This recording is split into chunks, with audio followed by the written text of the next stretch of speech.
आपकी कोई कामना है, आपका कोई भाव है, आपके हृदय की कोई बात है जो बहुत दिनों से लगे हुए हो और बाबा हो सकता है कि किसी कारणवश पूर्ण ना हो रहा हो। कई लोग कह भी देते हैं गुरुदेव, कोई कोई कहते हैं, जैसे आज कोई कह रही थी बच्ची की मैंने शिव महापुराण में पशुपति व्रत सुना और उसको करा, उसका लाभ मुझे मिला, मेरे पति ने भी करा, उसका भी लाभ मुझे मिला। पर एक काम गुरुदेव ऐसा अटका हुआ है कि वो काम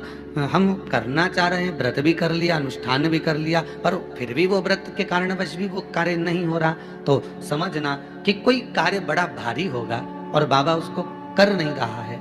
या कोई काम अटक रहा है। तो हमने पहले भी कहा, ये बीच की जो पत्ती है ये देव अधिदेव महादेव, ये ब्रह्मा, ये विष्णु है। इन दोनों पत्ती के मिलन से लेकर इस पत्ती के बीच की जो डंडी है,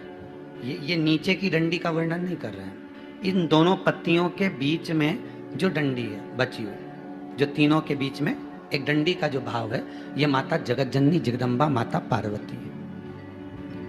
इस डंडी के नीचे का जितना भाग है ये 33 कोटि देवताओं को दर्शाता है। बेलपत्री पिछले वर्ष की श्रावण की कथा यदि आप निकालेंगे और उसको पेज पर जाकर आप सुनेंगे तो आपको प्राप्त होगा कि उसमें भी कहा था कि जब आप पशुपति व्रत कर रहे हो या कोई नियम धारण कर रहे हो या कोई आपने नियम उठा रखा है और वो कार्य आपका हो ही नहीं रहा, आपने 2 बार पशुपति व्रत कर लिए, आपने ये कर लिया, आपने प्रदोष कर लिया, आपने सोमवार कर लिया, आपने सारे अनुष्ठान कर लिए, बहुत सारे उपाय भी करे तो भी नहीं हो रहा, तो इस बीच वाली पत्ती पर शहद लगाकर बाबा का जो शिवलिंग है उस शिवलिंग को इसको छुआ दीजिए या उससे चिपका दीजिए और उस पर अपनी हथेली रखकर कामना कर कर वापिस घर को आ जाइए। बाबा आपकी वो मुराद शीघ्र 3 महीने के अंदर पूरा कर ही देता है।